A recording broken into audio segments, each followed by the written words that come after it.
KBS 열린 토론.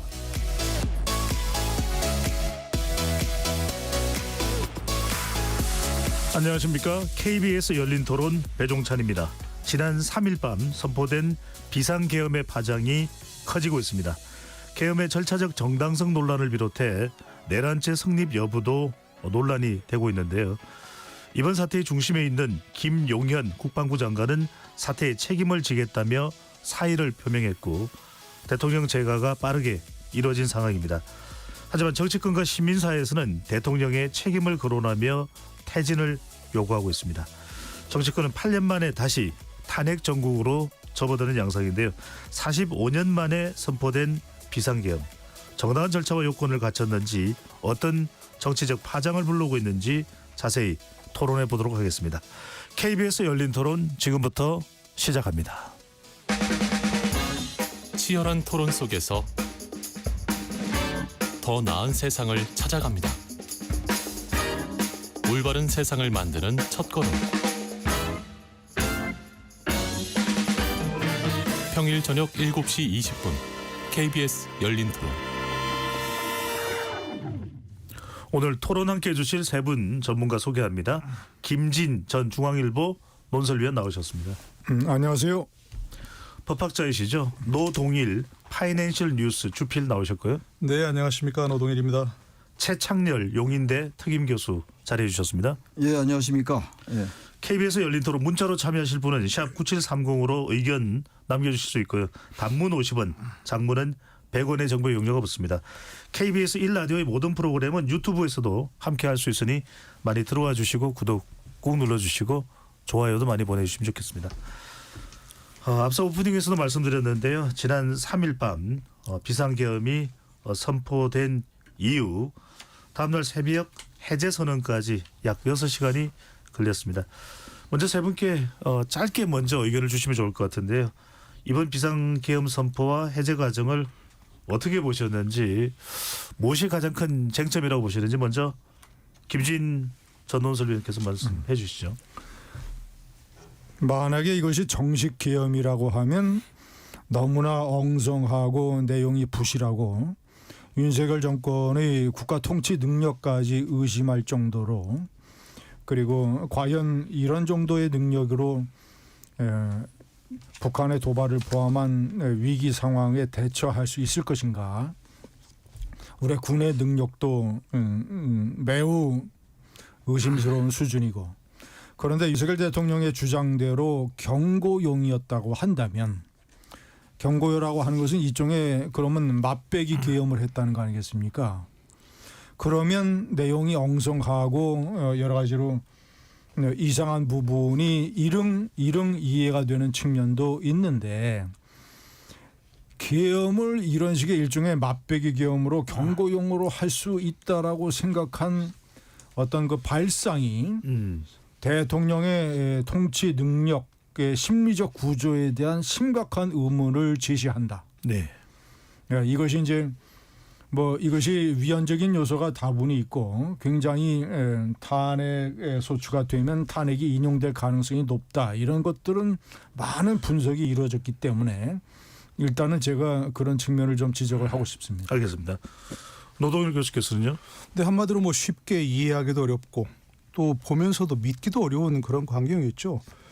저희가 이제 대학생 때 그때는 비상계엄 이런 말들이 일상적이었는데, 지금은 정말 거의 처음 들어보는 얘기 아니겠습니까? 45년 만이라고 하니까 믿기 어려운 광경이면서도 동시에 몇 가지 그동안 지내왔던 뉴스가 떠올랐는데요. 김용현 이제 전 국방장관이죠. 청문회에서 분명히 그렇게 얘기했습니다. 야당 의원들이 계엄 얘기를 하니까 국민들이 동의하겠느냐, 군인들이 명령에 따르겠느냐, 이런 얘기를 했거든요. 그런데 진짜 이게 하는 거야? 이런 생각이 들 수밖에 없고, 또 그 몇 달 전에 야당 의원들이 몇 분이 계속 계엄 얘기를 했을 때 네. 저도 이건 터무니없는 망상이다 얘기했는데 그분들에게도 떠오르고, 그런 것들이 쭉 스쳐 지나가면 정말 눈앞에 보면서 믿기 어려운 광경이었다. 이렇게 얘기 드릴 수밖에 없습니다. 예. 최 교수께서는요? 이거 그야말로 상상 이상의 일이 벌어진 겁니다. 제가 기억나는 게 제가 79년도 12.6 때 제가 그때 제대를 앞두고 있는 상황이었는데 일사단에서 전두환 사단장이 이제 부임을 국군 보안사령관 했을 때예요. 옛날 얘기 꺼내면 그때가 비상계엄이었어요. 박정희 대통령 그때 이제 시해됐을 때 45년 전입니다. 네, 45년 전 정확하게 79년도. 그리고 난 다음에 아까 두 분 다 말씀하신 것처럼 지금 대한민국 이 상황에서 비상계엄이라는 걸 생각하는 게 이 기발한 아이디어가 어디서 나왔는지 지금도 납득이 안 가요.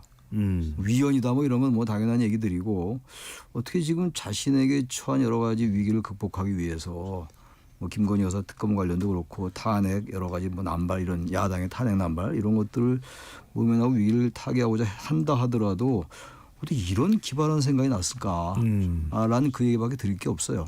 예. 어쨌든. 예. 알겠습니다. 비상계엄 그 상황에 대해서는 또 그저께부터 계속 이야기가 되어 왔기 때문에 오늘은 좀 향후 정치적인 영향에 대해서도 좀 집중적으로 관련해서 질문을 드리도록 하겠습니다. 도 교수님, 이 야6당이 이 대통령 탄핵 소추안을 발의를 했습니다. 지금 이제 알려지기로는 7일 토요일 탄핵안을 처리하겠다 이렇게 이야기를 하고 있는데 비상계엄 이후 이 대통령 탄핵 소추 불가피한 정치적 선택이라고 봐야 되나요? 뭐 불가피하다 하지 않으면 안 된다 그렇게 얘기할 수는 없지만 뭐 자연스럽게 이어지는 그런 흐름이라고 봅니다.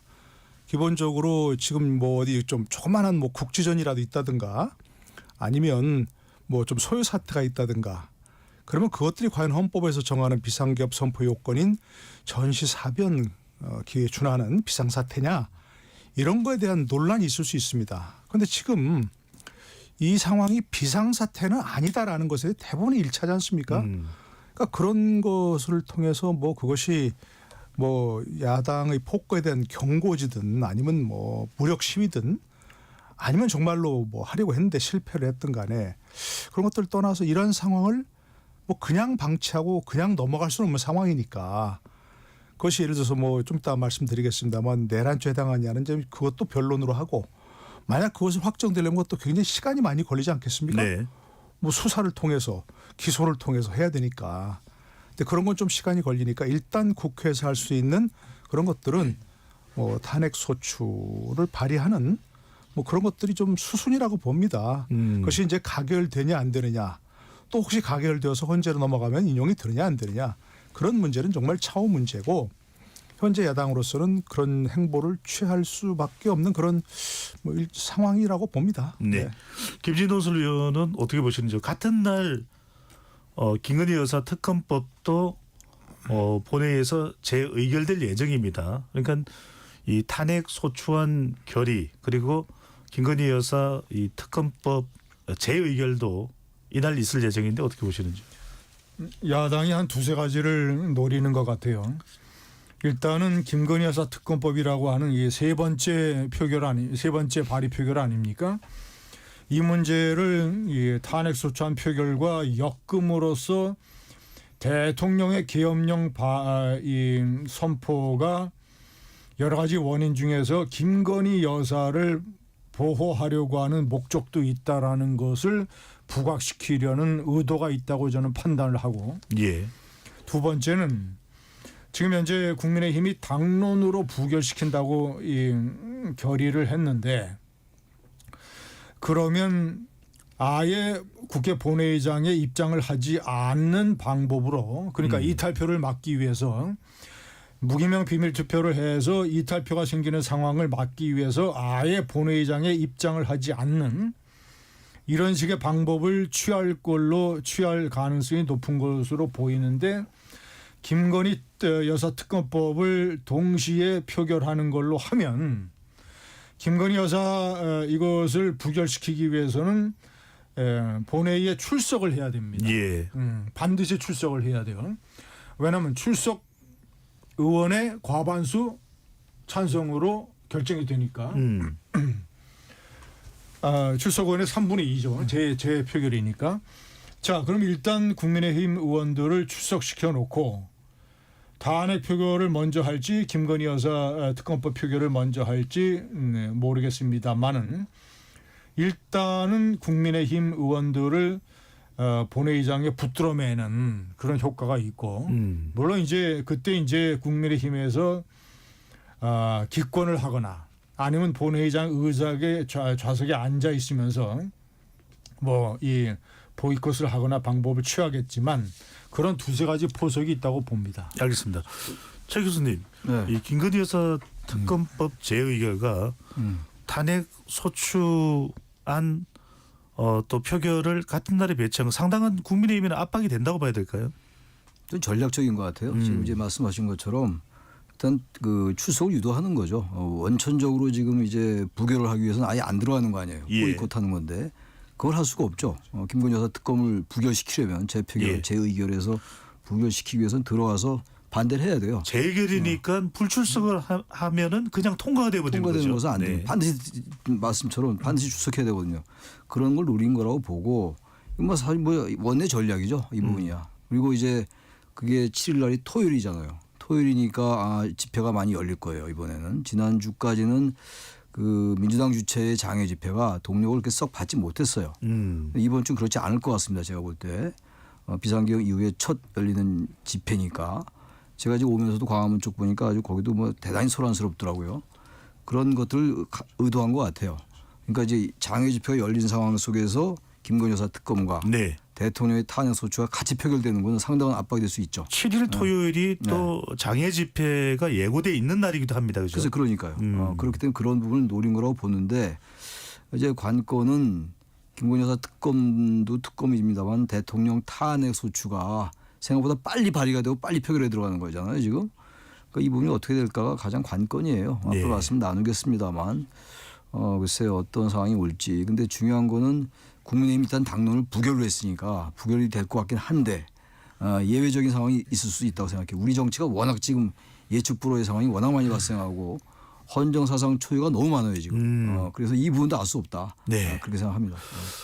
노 교수님께 짧게 하나 많은 분들이 궁금해하는 거 여쭤보고 민주당이 이 비상계엄 윤석열 대통령이 비상계엄 선언장까지만 하더라도 대통령 탄핵이나 임기 단축을 거론하는 것은 매우 신중했습니다. 그러고는 이제 대통령 탄핵 이 소추안을 이제 발의하고 표결에 들어가는데 그렇다면 민주당 일각에서 전해지기로는 검사나 그러면 감사원장 탄핵 소추안은 통과를 안 시키기로 하는 것처럼 들렸었는데 했습니다. 처리했습니다. 이건 어떤 의미로 받아들여야 될까요? 글쎄요, 저도 좀 의아한 그런 행보라고 볼 수 있는데요.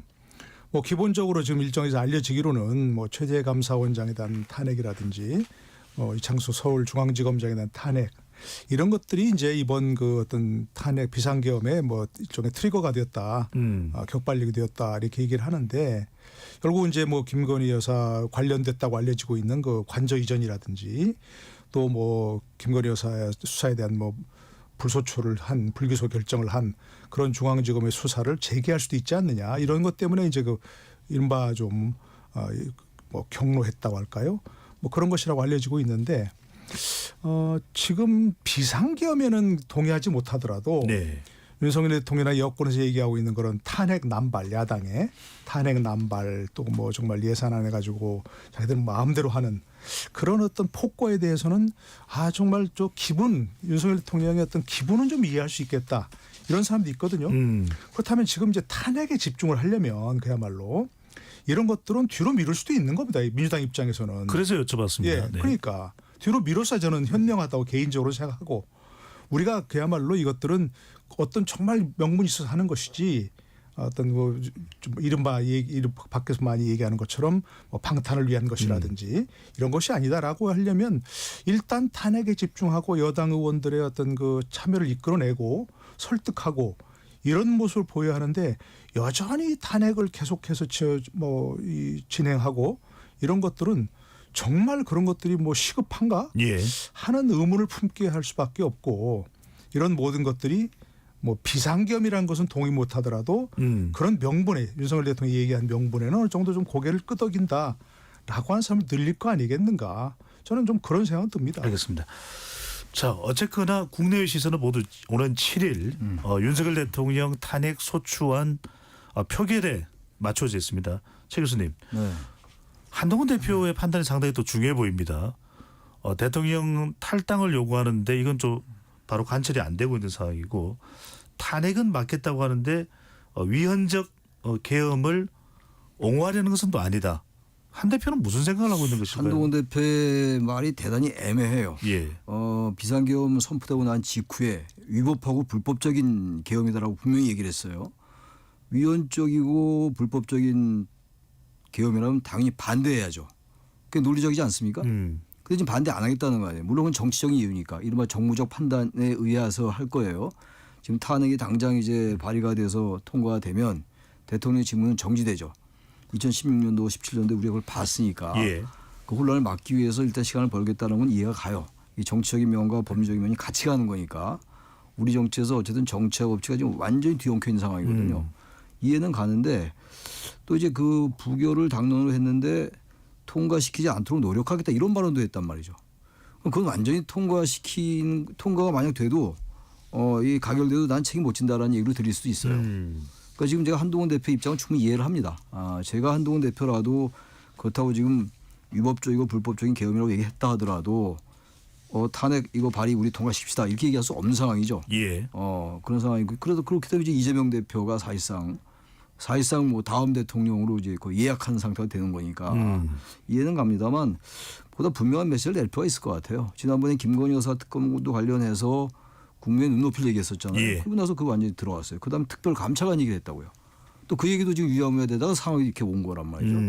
그러니까 지금 한동훈 대표 얘기하는 건 그 여권 인사 중에서는 가장 반듯한 얘기를 해요. 저는 그렇게 봅니다. 반듯한 사람이다. 반듯한 얘기를 하는 것 같긴 한데 뭔가 이 실천이 안 옮겨진다고요. 이유는 있겠죠. 당내 세력이 없으니까 충분히 이해는 합니다만 조금 더 지켜봐야 되겠어요. 저는 그쪽에서 이 계엄 선포되기 전에 한동훈 대표가 일단 시기를 보고 있는 게 아닐까라고 생각했었어요. 시기를 보고 있다. 김건희 여사 특검도 한계가 있다. 언제까지 계속 방어할 수 있겠어요. 이재명 대표의 방탄을 우리가 이제 한동훈 대표가 비판하는데 자신도 그렇게 할 수 없는 거 아니겠어요? 시기를 보고 있다고 하는데 이 계엄이 터졌단 말이죠. 예. 상황이 바뀌었어요. 그래서 저는 이 부분도 일단 이제 시간을 벌려 하는 게 아닌가 생각이 들어요. 예. 분명히 자신이 말한 건 위법적이고 불법적인데 당연히 탄핵에 동의해야 되는 거죠. 맞지 않죠. 형용모순 같은 거죠. 그거는. 네. 김진 전 논설위원께서는 한동훈 대표는 7일 어떤 판단을 해야만 한다고 생각하시는지요? 어떤 판단을 해야만 하는가? 네. 저는 이제 한동훈 대표가 현재 상황에서는 네. 통과가 안 되도록 노력하겠다라고 해서 반대에 가까운 의사를 표명을 했고 그에 따라서 이제 국힘이 반대 당론을 채택하는 데 대해서 이의를 제기하지 않고 있고 동시에 대통령의 탈당을 요구하고 있습니다. 예. 친윤계를 비롯한 여러 의원들의 반대에도 불구하고 대통령의 탈당이라고 하는 것은 탈당을 하게 되면 국민의힘이 야당이 되는 거잖아요. 그러면 어떤 상황이 벌어지냐면 7일 날 탄핵소추안이 이제 국힘 반대로 부결이 된다 하더라도 자, 첫 번째는 내란죄 윤 대통령을 포함을 해서 8명이 고발됐잖아요. 경찰의 국가수사본부가 안보수사단에 배당을 해서 수사를 시작을 했습니다. 만약에 야당이 되면 국민의힘과 한동훈 대표가 내란죄 문제에 관해서 윤석열 대통령을 방어할 필요가 없어져요. 두 번째는 일단 국회에서 탄핵소추가 부결된다 하더라도 외곽의 여러 세력과 사람들의 움직임, 학계, 문화계, 예술계, 종교계, 그리고 민주노총, 한국노총, 그리고 시민단체들 이런 쪽에 그다음에 야외 집회 이런 것들의 움직임에 국민의힘이 상당히 한동훈 대표가 상당히 뭐랄까 적극적으로 윤석열 대통령을 방어할 필요가 없어지고 예. 윤 대통령의 문제를 그 흐름에 자연스럽게 맡길 수가 있습니다. 한동훈 대표는 방관자가 되면서 흐름에 따라서 윤석열 대통령이 정치적으로 벼랑 끝에 몰리게 되고 만약의 경우 퇴진의 압력이 가중되고 진짜 탄핵소추는 부결되고 그런데 야당에서 2차, 3차 탄핵소추안을 가지고 올 것이고 예. 그러면 일단 이번에는 여러 가지 상황상 부결을 하는 쪽으로 쓸 수밖에 없지만 예. 나머지 상황은 그런 흐름에 자연스럽게 맡기면서 자신의 정치적인 공간을 알겠습니다. 모색하겠다. 예.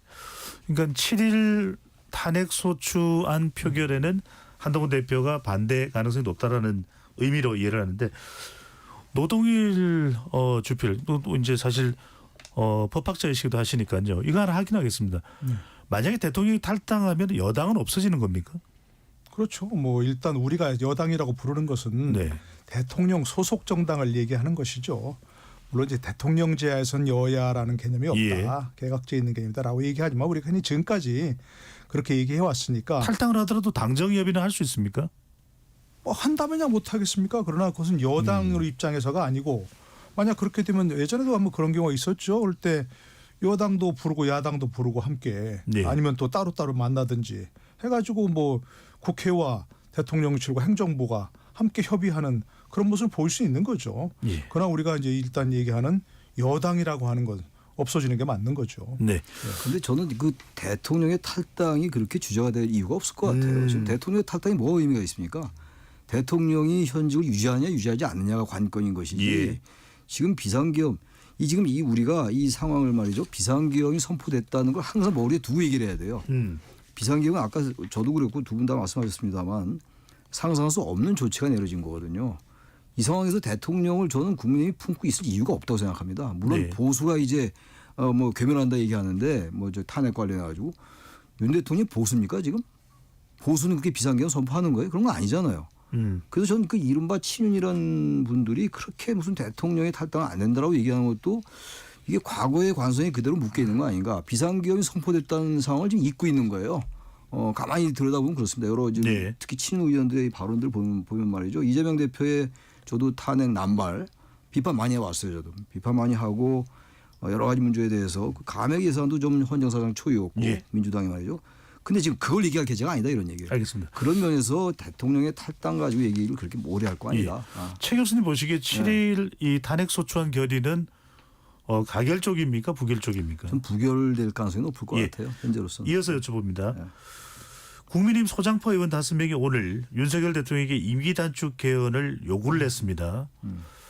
자 지금 민주당을 비롯한 야당은 야6당은 탄핵 국면으로 접어드는데 임기 단축 개헌 대체가 될까요? 또는 윤석열 대통령이 받을 수는 있을까요? 그러니까 윤 대통령으로서는 이른바 이제 과거 박근혜 전 대통령 때 나왔던 얘기 있잖아요. 질서 네. 있는 퇴진.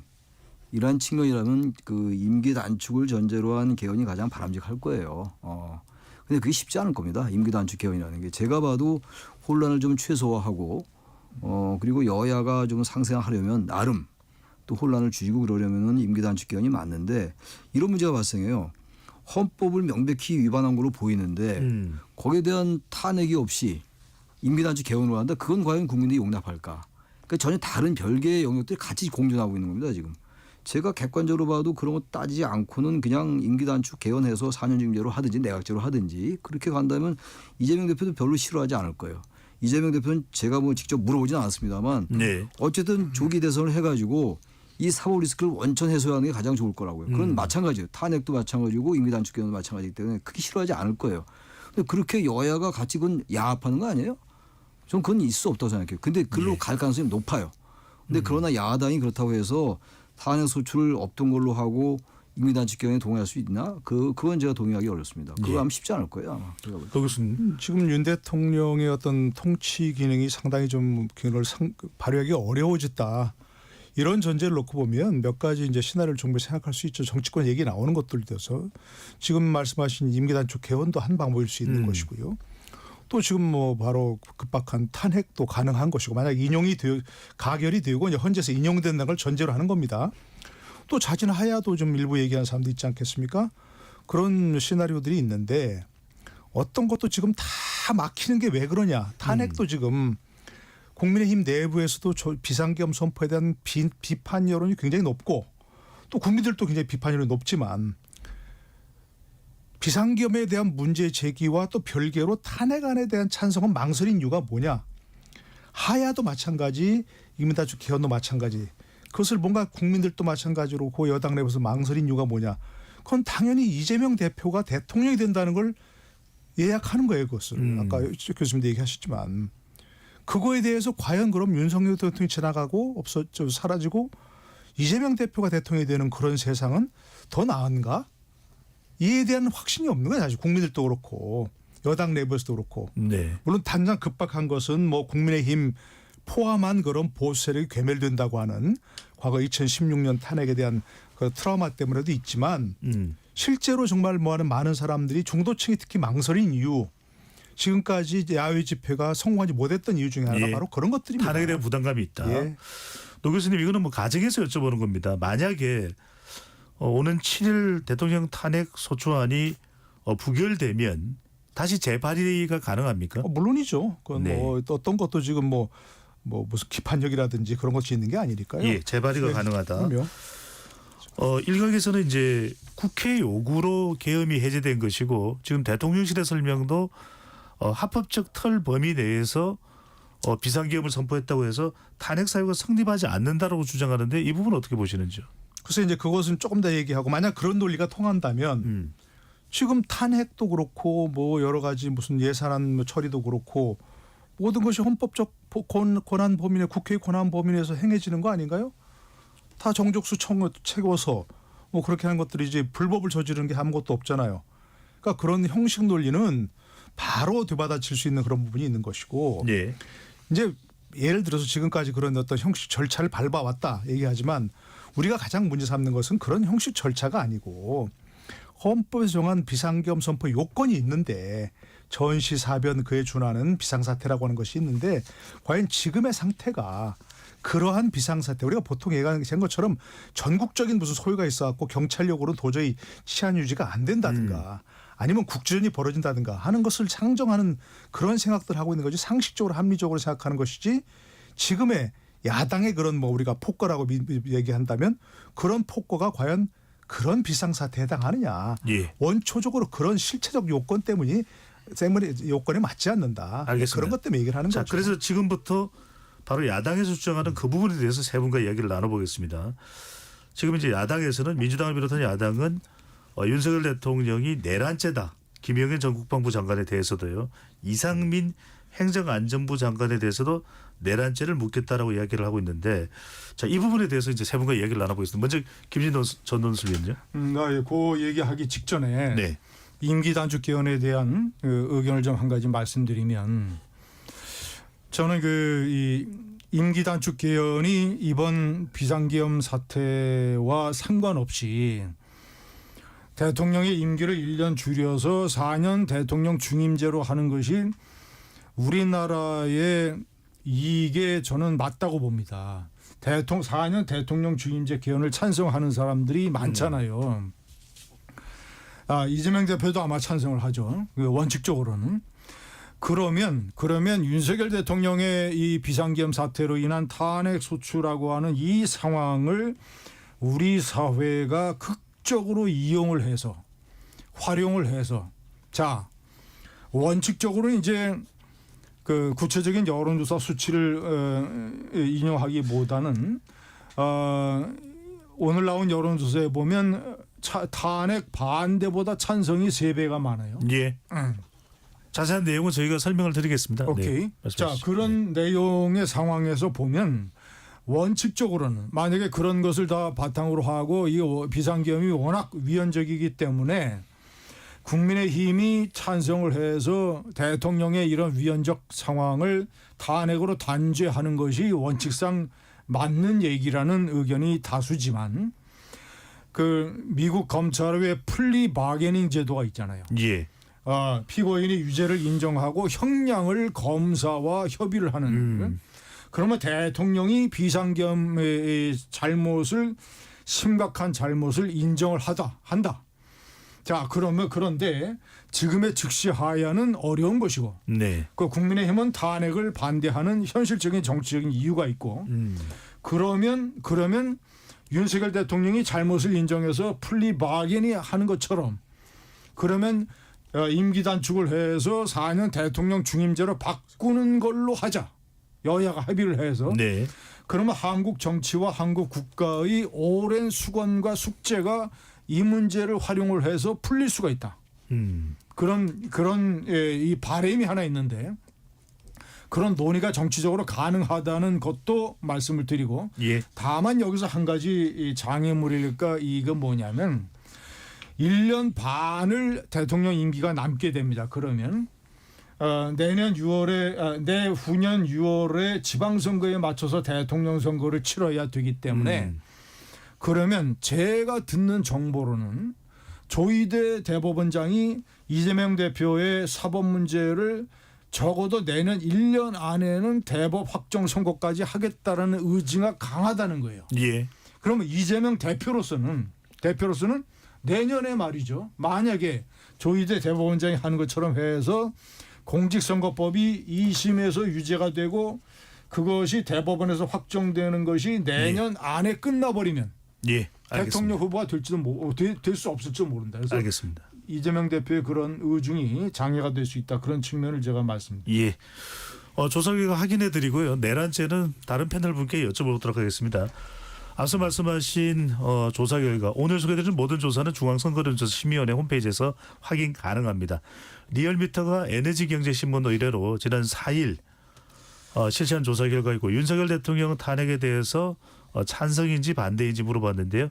찬성한다는 의견 73.6%, 반대 24%로 나타났고요. 조사 방법은 다시 찾아서 전달을 해드리도록 하겠습니다.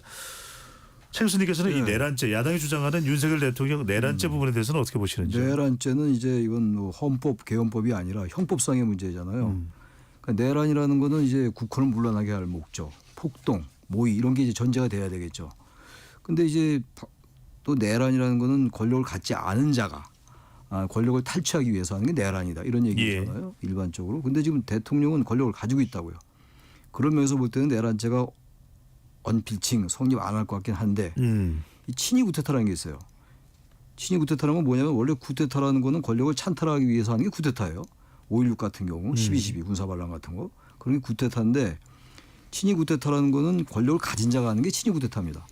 자신의 권력이 위기에 처했을 때 그리고 권력이 상당히 지금 대내외적으로 인정받지 못할 때 예. 그때 하는 게 친위 구테타라고 그래요. 근데 저는 뭐 지난번에 며칠 전에 있었던 그 사안을 친위 구테타다라고 규정은 안 한다 하더라도 말이죠. 같은 논리로 내란죄라는 게 반드시 권력을 갖지 아니한 자가 하는 것만은 아니다 이런 얘기예요. 따라서 이 내란죄는 지금 법조계도 그렇고 말이죠. 학계도 그렇고 여기 노 교수님 계십니다만 법학자 계십니다만 이게 양론이 있어요. 내란죄에 해당한다. 그렇지 않다고 보는 양론이 있는데 아까 저 오다가 기사를 보니까 내란죄에 대해서 검찰총장이 직접 수사를 지시했다고 그래요. 현재는 검경 수사 이 분리 때문에 내란죄 이 부분은 지금 경찰이 하게 돼 있어요. 예. 근데 아마 검찰은 다른 걸 들여다보면서 아마 관련 범죄로 아마 들여다보려 하는 것 같아요 지금. 그렇기 때문에 일단 내란죄는 수사를 해야 돼요. 고발이 된 상황이기 때문에 이 자리에서 내란죄가 그 3일 밤에 그 비상계엄의 그 조치가 내란죄에 해당한다 해당되지 않는다 단언할 수 없어요. 예. 그래서 제가 볼 때 내란죄에 해당할 수 있는 대단한 개연성을 가지고 있다. 개인적으로 그렇게 생각합니다. 네. 저는 뭐 개인적인 생각은 이게 뭐 탄핵 요건은 아까 상당히 뭐 부합해 보인다. 헌재에서 인용 여부는 이제 별개로 하고 그렇지만 내란죄는 이제 개인적인 생각은 내란죄는 구성 요건에 좀 해당하기가 어렵지 않겠는가 이렇게 생각합니다. 아까 최 교수님 말씀해 주신 대로 쿠데타 우리가 잘 봤지 않습니까? 예. 12.12 사건 같은 데서 정권을 갖지 못한 사람들이 그 군을 동원해서 결국 정권을 찬탈한 그런 것들이 우리가 얘기하는 내란죄고 떡 떨어지는 것들이죠. 그런데 이것은 아무리 뭐 친위 쿠데타라 얘기하더라도 친위 쿠데타를 통해서 무슨 뭐 국토를 참전하거나 국헌 문란을 목적으로 한 폭동이다. 이렇게 보기는 어려운 거 아니겠습니까? 예. 그러니까 저는 내란죄 부분에서는 조금 너무 나간 얘기고 물론 이제 뭐 수사가 진행 중이라고 수사를 한다고 하니까 그에 따라서 뭐 수사를 통해서 과연 뭐 그런 뭐 국헌 문란이나 국토 참전을 목적으로 한 폭동이 있었느냐 하는 걸 따져봐야 되겠지만 개인적인 생각은 내란죄 적용은 좀 어렵지 않을까. 알겠습니다. 집권 세력이기 때문에라고 하는 생각입니다. 앞서 소개드렸던 리얼미터의 윤석열 대통령 탄핵과 관련된 조사는 유무선 전화 자동응답 조사로 실시됐다는 것을 말씀드립니다. 김진 전 논설위원께 이 부분 여쭤볼게요. 지금 박한수 전 계엄사령관 육군 참모총장이죠. 국회에 출석을 해서 계엄 포고령도 잘 몰랐다. 계엄이 선포되는 것도 잘 몰랐다. 김영현 전 국방장관 주도로 이제 주로 이루어졌다. 김영현 전 국방부 장관이 병력 이동도 지시를 했다. 또 책임을 지고 이제 김영현 전 장관은 사퇴를 했습니다. 내란 혐의로 지금 김용현 전 장관과 이상민 행정안전부 장관도 고발이 됐는데 이 부분은 어떻게 보시는지요? 내란죄에 관해서 이제 법조계 인사들도 양쪽으로 갈려져 있는데요. 예. 트럼프 대통령이 시민들을 선동을 해서 의사당에 난입하도록 해서 이제 유혈 사태가 벌어졌지 않습니까? 예. 이것이 내란 선동죄로 트럼프 대통령이 사법 처리를 받았습니다. 물론 이제 대통령으로 당선이 돼서 그것이 이제 유야무야가 됐습니다만은 국헌을 문란하게 할 목적이 있었느냐? 만약에 이제 이런 상황을 가정을 해보면 이 비상계엄이 성공을 해서 그러니까 국회에서 이것을 해제 요구 결의안을 미처 할 수 없는 상황이 돼서 계엄이 성공을 해서 상당 기간 지속이 됐다라고 한다면 포령에 따른 이 국회와 정당 활동의 일체 금지, 그다음에 이제 집회의 자유와 언론 자유의 통제, 체포 없는 구금 뭐 이런 것들을 총체적으로 봤을 때 국헌이라는 게 뭡니까? 국가의 헌법 체계 아닙니까? 예. 국가의 헌법 체계가 규정하고 있는 여러 가지 상황과 질서를 정면으로 문란하게 할 수 있는 포고령들이거든요. 그러면 만약에 해제 요구가 안 됐다면 포고령들이 상당 기간 집행이 됐을 것이다. 그러면 계엄 포고령을 내린 목적이 뭐냐? 그러면 입법부 마비, 정당활동 마비, 사회단체들의 시위, 노조 파업 마비, 파업 통제, 자유 통제 이런 것들이라고 만약에 해석이 된다고 예. 한다면 그 수단에 있어서의 폭동이라는 부분은 논란거리가 되지만 군대 병력이 얼마나 됐든 간에 200여 명이 국회에 투입됐지 않습니까? 예. 그리고 200여 명이 저항을 하는 국회의원, 시민, 보좌관들과 몸싸움을 벌이고 유리창을 깨는 폭력을 행사해서 국회 본청에 병력이 투입이 됐다. 예. 그리고 당대표실과 국회의장실에 이제 침입 내지는 시도를 하고 본청 이런 것들을 만약에 엄정하게 검찰과 사법부가 이것이 규모는 작을지언정 이것이 지역에 있는 파출소 정도를 습격한 것도 아니고 예. 서울 한복판에 있는 국회 본청에 무장 병력이 실탄이 있었든 없었든 공포탄이 있었든 무장 병력이 일단 칼로도 무장을 해 총검으로 알겠습니다. 무장. 그 네. 부분에 관해서 폭동에 예. 어떤 이런 논란도 상당 부분 있을 수가 있다. 알겠습니다. 최 교수님, 김용현 전 장관 쪽으로 상당히 좀 시선이 모아집니다. 첫 번째로는 비상계엄을 건의한 인물이 김 전 장관. 계엄사령관을 추천한 것도 김 전 장관. 그런데 정작 박완수 전 계엄사령관 육군참모총장이죠. 이런저런 사항들을 잘 모른다고 답변을 하고 있습니다. 세 번째로는 국회 출석 요구에 대해서 사퇴를 했습니다. 김용현 전 장관을 어떻게 봐야 될까요? 근데 저는 김영현 장관도 장관입니다만 전 장관인데 윤 대통령의 이 태도가 정말로 이해하기가 어려워요. 이해하기 어려운 게 한두 개가 아니니까 뭐 더 이상 얘기할 것도 없습니다만 지금 김영현 전 장관은 누가 봐도 아주 중대한 범죄자가 될 가능성이 대단히 높은 인물이에요. 지금 뭐 윤 대통령의 뭐 신복이다 충고다 이런 걸 다 떠나서 예. 계엄을 건의했잖아요. 건의했는데 이 계엄은 누가 봐도 지금 여기 다 계신 분이 말씀하시는 거 아니에요? 누가 봐도 위법성이 두드러지는 것이고 반헌법적인데 그걸 건의한 인물은 당연히 범죄자가 될 수 있죠. 혐의자가 있는 겁니다. 그런데 그 혐의가 있는 분을 사의를 표명했다고 해서 그 사의를 받아주느냐 이런 얘기예요. 그래가지고 오늘 국방위도 출석 안 했잖아요. 현안에도. 예. 마치 아무 일도 없었던 듯이 직장에서 그냥 별 내가 여러 가지 이 직장이 싫으니까 여러 가지 직장 내 여러 가지 문제도 있고 그러니까 그만두겠다라는 것밖에 안 되는 거 아니에요? 해임을 해야죠. 해임을 하고 일단 국회 조사 받게 하고 국회 그 현안질인가요? 그 어떤 위원회 참석해서 답변하게 해야 되는 거 아닙니까? 그거 바로 사의 수용하니까 그렇게 대통령이 빨랐나요? 행동이 그렇지 않았잖아요. 인정서신 아직도 안 하고 있지 않습니까? 근데 그걸 그렇게 사의를 표명하자마자 수용하고 이 얘기는 뭐냐면 해석하기에 따라서는 말이죠. 김영현 전 장관 해임 건의한 아니 그 뭡니까? 그 계엄 건의한 거 별 문제 없다.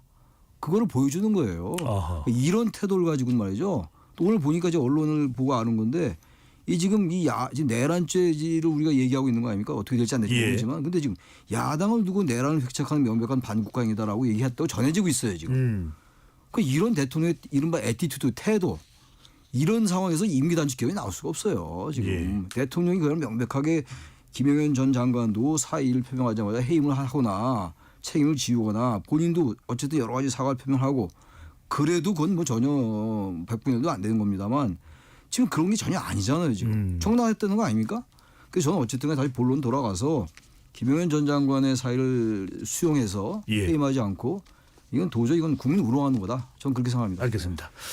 KBS 열린 토론 윤석열 대통령 비상계엄에 따른 선포에 따른 그 이후의 정치적인 영향에 대해서 토론하고 있습니다. 로고 듣고 2부로 이어가겠습니다.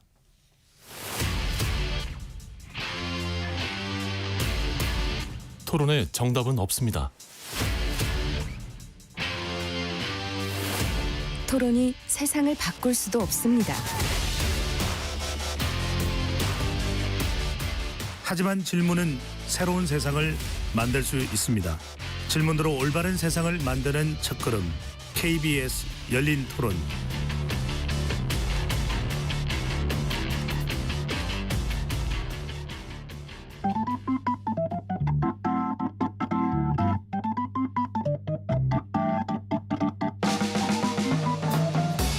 세상을 바꾸는 질문, 열린 토론이 시작합니다. KBS 열린 토론은 언제나 열려 있습니다. 단문 50원, 장문 100원의 유료 문자 샵 9730 그리고 KBS 어플리케이션 콩으로 여러분의 의견을 남겨주세요. KBS 열린 토론 2부 이어가겠습니다. 스튜디오에 노동일 파이낸셜 뉴스 주필, 최창렬 용인대 특임 교수, 김진 전 중앙일보 논설위원 세 분과 함께하고 있습니다. 이제 뭐 탄핵 국면입니다. 탄핵 소추안을 야육당이 발의를 했기 때문에 노 교수님, 이 야육당이 발의한 탄핵 소추안의 이 내용을 들여다본다면 핵심 내용은 뭘까요? 어떤 이유로 대통령이 탄핵을 주장하고 있는 겁니까? 네, 저도 오늘 그전에 한번 쭉 읽어봤는데요. 예. 8페이지인가 9페이지인가 그렇게 되는 것 같습니다. 근데 어쨌든 뭐 비상계엄 선포 뭐 추진 경과라든지 그런 내용에 대한 뭐 자세한 검토가 있었고요. 그것에 대한 위헌성, 위법성 이런 것들을 뭐 자세하게 적어놨었습니다. 대체로 이제 우리가 지금 얘기하는 것들 또 일반적으로 얘기하는 그런 것들의 범주를 벗어나지 않는 뭐 그런 것들인데요. 그것에 대해서 이제 뭐 탄핵안이 가결될 것인가 또 탄핵하더라도 그야말로 위헌 위법성이 중대해서 대통령을 파면할 만큼 그 정도 중대하느냐 이런 판단은 변론으로 하더라도 어쨌든 굉장히 자세한 탄핵 소추안을 만들어 놨습니다. 근데 한 가지 조금 뭐랄까요? 약간 티가 있다고 할까? 결론 부분에서 굉장히 장황한데 그런 이번 그 비상계엄 선포가 정말로 위헌이고 위법이고 이런 것들로 끝났으면 별 문제가 없을 텐데 거기다가 뭐 이태원 참사가 어떻고 또 이른바 가치 외교라는 걸 통해서 중국을 적으로 돌리고 이런 것들을 왜 적어놨는지 도무지 이해가 안 가요. 국정 운영 전반의 내용을 다 포함시켰군요. 윤석열 정부의 국정 운영 전반에 관해서 그러니까 기존에 그동안 야권에서 얘기했던 이른바 탄핵 사유들 있지 않습니까? 전혀 우리가 탄핵 사유라고 동감할 수 없는 그런 것들을 쭉 적어놔서 결론 부분에서 이건 좀 왜 그럴까 하는 도저히 이해하기 어려운 그런 부분이었고요. 그러니까 이번 비상계엄 그 사태에 비상계엄 선포의 위헌성, 위법성 이런 것들만 정말 이른바 드라이하게 냉정하게 적어놨다면 문제가 없을 텐데 굳이 결론 부분에서 그런 걸 써놔서 이건 고개가 좀 갸웃거려지는 그런 부분이었습니다. 그런 것들이 오히려 이 여권의 어떤 동참을 가로막는 그런 것들이 될 수 있지 않을까 싶기도 합니다. 김재선 개인적인 위원은 생각으로는. 노 교수의 이 말씀에 대해서 어떻게 보시는지요? 뒷부분에 그런 것을 붙인 것은 야당이 아주 잘못한 것이고요. 명백하게 이번에 12.3 비상계엄 사태만 적시를 해도 탄핵 소추의 사유로서 부족함이 없다. 저도 이제 그 앞에 그 부분에 관해서는 이제 다 읽고 이제 분석을 해본 결과 그 전에 조국 혁신당에서 내놨던 탄핵안이 국민들의 주목을 받지 못한 이유가 전혀 어떤 이 논리적인 근거가 없고 뭐 이런 것들이 여러 가지 이유였지 않습니까? 예. 그래서 탄핵 소추의 선명성을 상당히 희석시키는 어리석은 행위였다 이렇게 판단합니다. 네.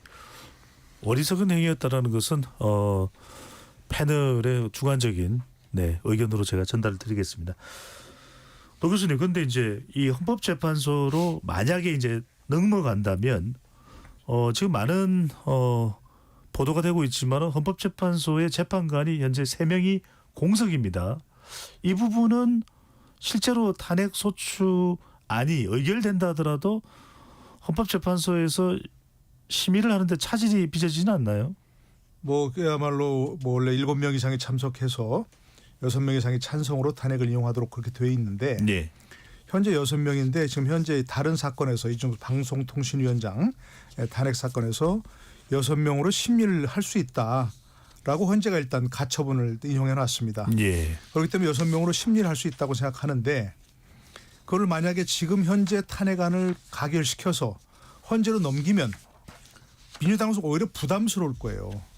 왜냐하면 6명 이상이 찬성, 6명 전원이 참석해서 뭐 만장일치로 인용한다면 그나마 좀 논란이 덜 하겠지만 그것 자체도 논란이 있을 수 있고 6명 중에 1명만 반대하면 인용이 안 되는 거 아니겠습니까?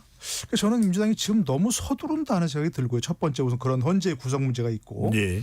헌재 구성을 지금 이제 뭐 여야가 지금 서두르기로 했지 않습니까? 헌재 재판관 후보를 추천하기로 했고 그걸 기다렸다 해도 되고 또 한 가지는 우상호 의원을 지적했는데 과거가 2016년 그때를 보면 탄핵안이 충분히 탄핵의 의견이 무르익도록 기다리고 당시 이제 그 여당 의원들을 많이 설득하고 그런 과정을 거쳐 탄핵을 했다. 그래서 지금 민주당이 현재 서두르는 것은 패착이다 하는 지적을 했거든요. 네. 그게 굉장히 동감합니다. 그러니까 지금 예를 들어서 오늘 같은 데 국방위를 열었다든가 또 뭐 행안위를 이렇게 여러 가지 그 국회의 권능을 이용해서 조사 절차를 거치고 이런 것들이 위헌 위법성을 확실히 부각시키고 그래서 국민 여론도 좀 환기를 시키고 예. 여당의 동참을 이끌어내는 그런 절차를 좀 더 거치는 게 심사숙고하는 절차를 거치는 게 더 바람직한 거 아니겠는가. 현재 구성도 기다리고 그렇게 하는 게 바람직하다고 합니다. 이 의견에 대해서 어떻게 보시는지 야당 쪽이 좀 서두르는 듯하다라는 노 교수님의 의견에 대해서요. 그러면 좀 있는 것 같아요. 12월 3일 날이면 이제 불과 이틀 전이에요. 근데 지금 엄청 오래된 것 같죠. 근데 지금 이제 원래 탄핵을 당장 발의할 것 같지 않았었는데 당장 발의했단 말이에요.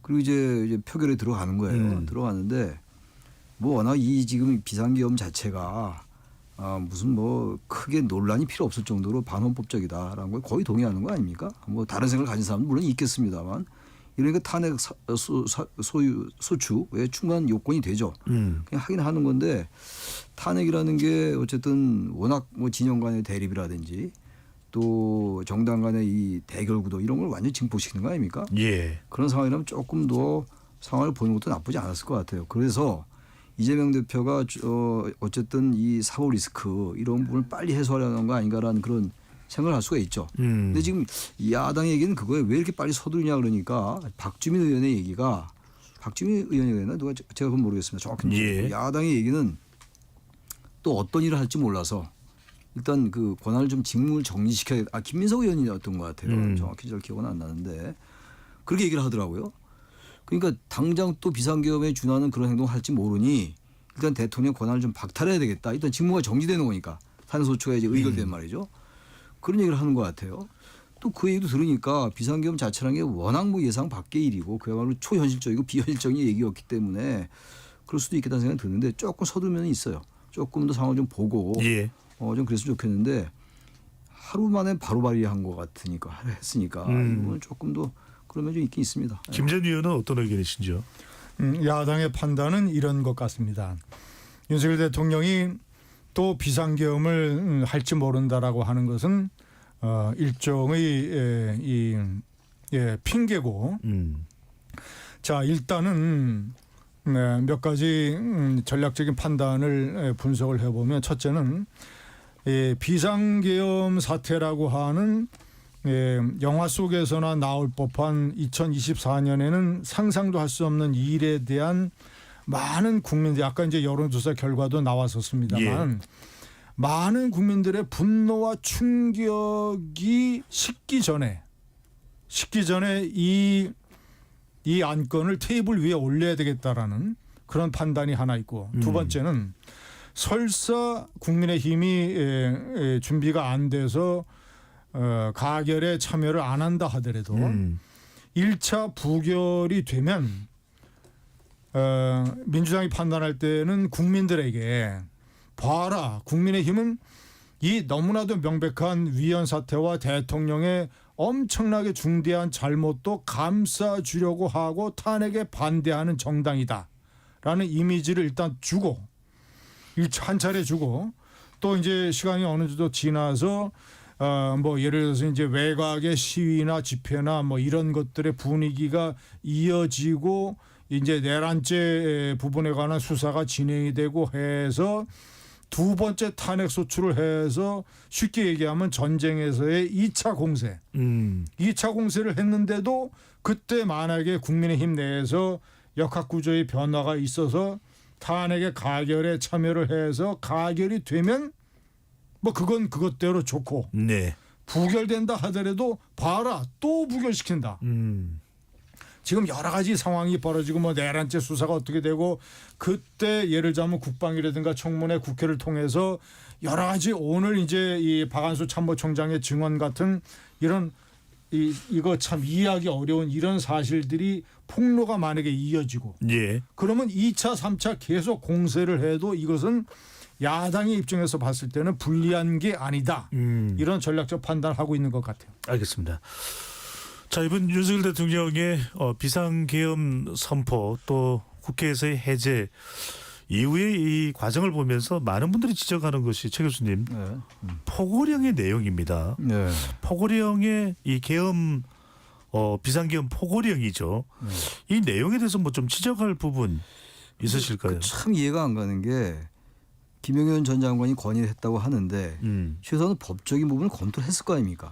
검토했다라고도 또 오늘 박한수 전 계엄사령관이 법적인 내용은 김용현 전 장관이 검토했다고 하더라라는 글쎄요. 말도 했습니다. 저도 그 기사를 봤는데, 그럼 최소한도 이 계엄이라는 게 거의 정확히 나와 있어요. 계엄법, 그리고 헌법 77조에 나와 있거든요. 행정위 사법 기능의 수행이 현재 곤란한 경우를 얘기하는 것이고, 정당 활동이나 특히 국회 활동에 제약을 하는 건 전혀 없어요. 이게 87년도 민주화 직선제 개헌할 때 부차 개헌이죠. 그때 이제 이 조항이 들어갔던 겁니다. 그래서 이제 대통령의 그 계엄 권력을 최소한도 제약할 수 있는 권한을 국회에 준 거예요. 그게 바로 계엄 해제 요구 의결할 수 있는 권한 준 거 아닙니까? 그래서 지금 계엄이 지금 그 6시간 만에 끝난 거 아니겠어요? 3시간 만인가? 근데 지금 그거를 검토 안 하고 포고령에서 국회, 정당, 지방의회 활동 이런 것들 금지한다. 이게 그러니까 더욱더 이게 지금 내란죄라는 게 자꾸만 더 수긍이 가는 거예요. 왜냐하면 국회를 범했으니까. 과거에 지금 조선시대 같은 경우 이제 과거 이제 군주시대에 뭐 군거를 범했다 이런 얘기 하잖아요. 지금 맞지 않는 얘기입니다만, 감히 국회에 군인이 난입한 거예요. 유창을 깨고. 일부 군인들은 물론 시민에게 사과하는 그런 짠한 장면도 있었습니다만, 기본적으로 군인이 난입을 해가지고 본회의장에 진입하려고 시도했던 거 아닙니까? 그렇게 보이는 거잖아요. 그럼 이거는 국회 활동을 완전히 정지시키겠다는 의도가 보이는 거예요. 그래서 내란죄가 성립해서 있다고 제가 말씀드린 거였거든요. 그러니까 이 포고령은 누가 봐도 완전한 헌법 위반이에요. 그러니까 이런 것도 검토가 안 된 거예요. 그러니까 검토를 했음에도 불구하고, 그러나 어쨌든 계엄 해제 그 요구 의결을 못하게 하고 그냥 계엄을 유지시켜서 국회를 완전히 장악을 했던 것인지, 근데 그렇게 볼 수 있는 게 야당이 입법 독재에 대한 대항 수단이다 이렇게 말씀을 했다고 전해지고 있어요 지금. 그럼 그런 논리가 가능해요. 형식 논리로 볼 때. 그럼 포고령에 그런 말을 넣어야 되겠죠. 국회 활동 일단 중단시킨다.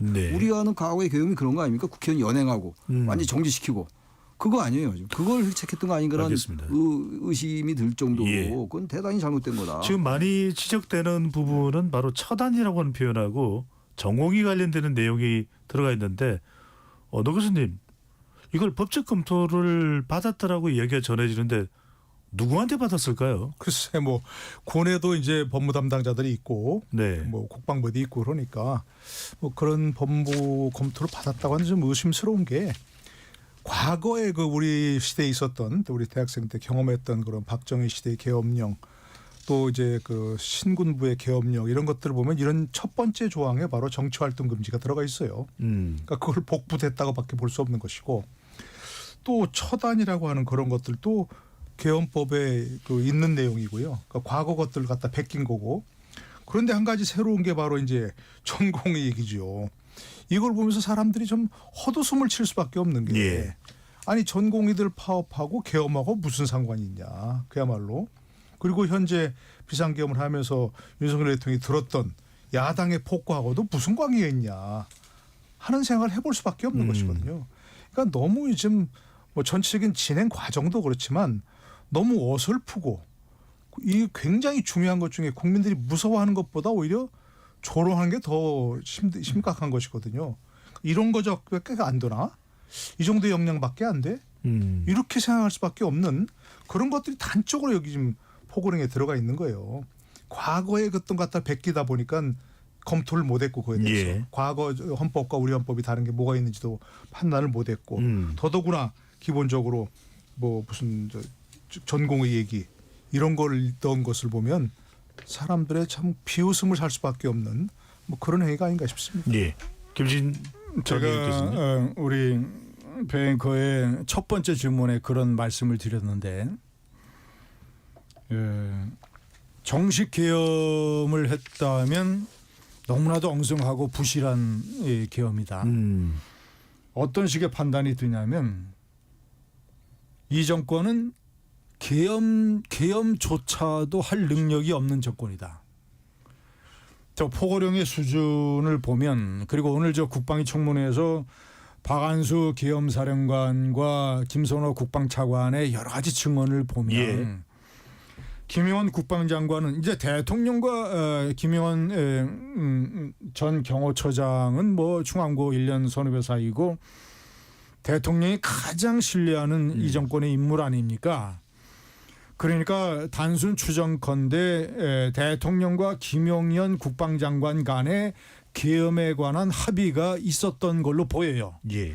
그러니까 총체적인 지시와 지휘와 결정은 윤석열 대통령이 한 것이고 국방장관의 건의라는 형식을 계엄법에서 지켜야 되니까 그런 형식을 따른 것이고 실무 총 기획 집행을 실무자의 총 지휘를 김영원 국방장관이 한 것인데 박안수 육구참모총장은 허수아비 계엄사령관으로 세워놨던 것이고 그런데 포고령의 내용이라든가 또는 이 군사 병력을 동원하는 방식이나 규모나 국회 본청에서의 계엄군의 어떤 살벌하고 긴장된 분위기를 별로 느낄 수 없는 거 아니에요.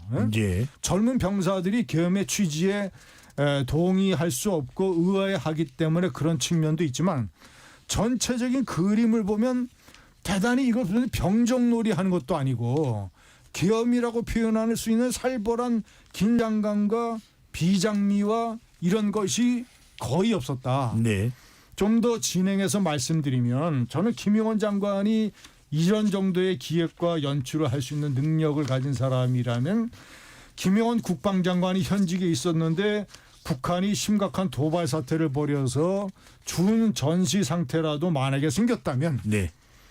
정말 이 정권이 그런 위기 상황에 대처할 능력이 있는 정권인가? 알겠습니다. 이런 심각한 의문을 갖게 되는 계엄이었다. 김진 전 논설위원의 발언 중에서 병정놀이는 병력의 움직임으로 이렇게 바꾸도록 하겠습니다. 최 교수님, 네. 이 말씀을 이제 좀 여쭤봐요. 이제 우리가 곧 마무리를 할 시간인데 네. 참 놀라웠던 것은 1979년은 우리 사회가 이 비상계엄으로 덜썩덜썩거렸습니다. 네. 그 와중에는 상당히 우리가 굵직굵직한 또 이슈들이 있었는데 이번에는 물론 시간적으로 매우 짧기도 했지만 우리 국민들이 거의 미동치 않은 그런 또 반응들. 미국에서는 우리 한국 사회 모습을 보고서는 한국 사회가 so democracy 매우 민주적이다라는 표현을 썼습니다. 이건 어떤 현상으로 봐야 될까요? 뭐 당장 이제 가시적으로 볼 때 계엄 해제가 금방 됐잖아요. 네. 이제 10시 28분에 계엄령을 선포했고 그 다음 새벽 1시 1분에 계엄 해제가 결정됐다고요. 국회에서. 그게 바로 발표가 됐고 국민들이 그걸 다 보고 계셨다고요.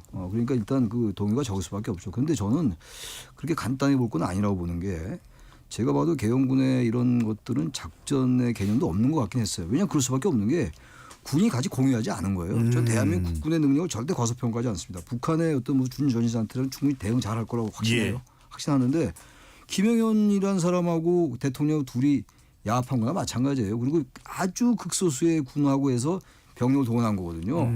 선관위도 들어갔다는 거 아니에요? 선관위 왜 들어갑니까? 계엄군이 도대체. 네, 그런 상황이기 때문에 저는 만약에 계엄 해제 요구가 이루어지지 않았단 말이죠. 대단히 심각한 걸 발전할 수 있었어요. 병력도 보완할 수 있을 것이고 계엄이 만약에 몇천만 유지돼 보세요. 그게 소 디마크러시하지 않을 수 있어요. 저도 두렵던데요. 그날 딱 발표 보니까 윤석열 정부 이런 일도 하는구나. 정말 이렇게까지 할 줄 몰랐는데 하기 때문에 이건 너무나 다행스럽게 계엄 해제 요구가 빨리 돼서 다행이지. 근데 그 과정에서 국민의힘 의원들 50명 당사에 있었잖아요. 네. 할 말이 없어요. 거기 가지 않고 국회의원의 임무가 뭡니까? 여야를 떠나가지고 잘못된 계엄 있으면 빨리 가서 해제 요구를 해야죠. 최소한 직업윤리가 없어요. 직업윤리가. 이게 좀 다른 겁니다만. 그게 그래 남아 야당이 가고 여당의 18명이 가서 계엄 해제를 해낸 거예요. 알겠습니다. 그거 우리나라 그 계엄 절대 과소평가가 아닙니다. 예, KBS 열린 토론 45년 만에 비상계엄 논란과 파장과 관련된 주제로 토론하고 있는데 이제 이 토론을 마무리할 시간입니다. 세 분께 이번 비상계엄 사태를 겪으면서 우리 정치 또 우리 한국 사회 또 대한민국이 어떻게 좀 제도적으로든 성숙해야 될지 한 1분 30초 정도씩 시간을 드릴 수 있을 것 같습니다. 단임제 대통령 제도에 대해서도 생각을 해봐야 되는 거 아니냐. 또 성자 독식의 선거 제도도 생각해보는 여러 가지가 있는데 먼저 김진 전 의원부터요. 월스트리트 저널이 사설에서 이런 지적을 했습니다. 많은 민주주의 국가에서 여소야대 상황에서 야당의 어떤 그 지나친 그리고 이제 굉장히 강한 공격으로 대통령과 이 그 정권이 많은 어려움들을 겪고 있다. 그런데 그런 것을 그러니까 쉽게 얘기하면 한국만 그런 게 아니라는 뜻이죠. 그런 것을 해결하는 방법은 예를 들자면 이제 비상계엄 같은 이런 반위헌적이고 이런 요번에 한 것처럼 예. 불법적인 이런 방식으로 하는 게 아니라 다음 선거에서 이기는 것이다. 이기는 것이니까 여수야들을 여대 야수로 바꾸는 것이다. 그것이 이제 합리적인 방법이라는 지적이고 한 가지만 추가를 하면 자, 이 기회에 물론 윤석열 대통령이 엄청난 잘못을 저지르고 반헌법적, 반불법적 그리고 이제 내란죄 수사까지 받게 돼서 명백한 역사상의 큰 잘못을 저질렀습니다만 야당도 이 합법이라는 이런 어떤 이유 아래에서 대통령의 뭐 감사원장 탄핵, 검사 3명 탄핵 근거 없이 일단 묻지마 탄핵으로 해서 탄핵을 해보고 헌법재판소에서 기각하면 기각하는 대로 하고 하는 이런 식의 의회 운영 방식에 대한 야당에 대한 맹성과 국민 여러분의 질타도 꼭 필요한 일이다라는 점을 말씀드립니다. 예. 최 교수님 이번 사태를 계기로 어떤 변화가 필요할까요? 1분 30초. 네. 저는 우선 그거 이전에 대한민국의 민주주의라는 게 우리는 확립된 줄 알았어요. 여러 가지 뭐 혼돈이 있다 하더라도 절차적 민주주의라는 게 87년도 이후에 한 번도 변하지 않았었어요. 그런데 그런 게 얼마든지 퇴행할 수 있다는 걸 우리가 여실히 본 겁니다. 그러니까 민주주의라는 게 간단한 게 아니라는 걸 또 느꼈어요. 완전 45년 전으로 퇴행한 거거든요. 지금 계엄이라는 거. 저는 그래서 이게 우리나라 국민들이 위대한 민주화 산업화에 이룩한 국민들인데 민주주의가 또 위협받고 있다. 그 말씀을 오른쪽으로 하나 드리고 저는 4년 중임제 얘기를 많이 하는데 그 4년 중임제는 단임제와 뭐가 다릅니까? 어차피 4년 중임제 돼도 마지막엔 레임덕이 와요. 저는 그래서 이 4년 중지가 꼭 나쁘다는 게 아니라 개헌 얘기가 나온단 말이죠. 우리 사회의 여러 가지 권력 구조 관련돼서 내각제도 한번 같이 논의해봤으면 좋겠다. 아예 그냥 개헌하면 나오는 게 4년 중임제 그 기정사실로 하는 거 이건 대단히 경계해야 된다라고 좀 말씀드리고 싶습니다. 예. 노동일 주필께서는요. 네, 한동안 유행했던 그 책 중에 민주주의는 왜 어떻게 무너지는가라는 그런 책이 있었죠. 거길 보면 한마디로 말해서 제도적 권한이라고 해서 그걸 남용하면 민주주의는 굉장히 취약한 시스템이 된다. 이런 얘기를 했거든요. 그러니까 전 이거 바로 그런 예가 아주 적실한 예가 됩니다. 바로 비상계엄도 대통령이 주어진 헌법적 권한입니다. 또 그 제도적 권한이라서 남용하면 안 된다는 거 아니겠습니까? 바로 그런 걸 보여주는 것처럼 그걸 촉발한 것이 뭐 촉발이라고 생각하지는 않지만 그리고 이제 적절한 대응이라고 생각지도 않지만 국회에서 주어진 권한을 너무 남용해서 그야말로 행정부가 전혀 일을 할 수 없도록 어떤 면에서 마비까지 이어지는 그런 권한을 남용하는 것도 바로 민주주의가 어떻게 무너지는가에 쓰여 있는 제도적 권한의 남용입니다. 그러니까 이 차제에 정말 민주주의 시스템이라는 것이 얼마나 취약한가. 금방 무너질 수 있다 잘못하면. 그러니까 제도적 권한 남용도 자제를 해야 되고 국민들도 성숙하게 그것을 지켜보고 뭐 이번에 좀 바로 봤지 않습니까? 그런 어떤 뭐 비상계엄이 벌어지고 국회로 뭐 국회의원들이 못 들어간다고 하니까 시민들이 모여들잖아요. 그래서 경찰들에게 군인들에게 항의하는 그런 모습을 보면서 최종적으로는 국민의 성숙한 그런 민도에서 해결됐지만 국회의원 또 대통령 뭐 모든 정치인들이 제도적으로 주어진 권한이라도 그걸 남용하지 않고 자제하는 그 권한에서 자제하는 그런 모습이 정말 필요하다 이렇게 생각합니다. 짧게 단답형으로 하나만 더 여쭤보겠습니다. 주필게요. 윤석열 대통령이 입장 표명을 아직 안 하고 있는데 언제까지는 적어도 해야 된다고 보시는지요? 저는 빠를수록 좋다고 생각합니다. 오늘 밤이라도 뭐 그때도 밤에 하셨잖아요. 오늘 밤에 나와서 정말 진솔한 사과를 하고 예.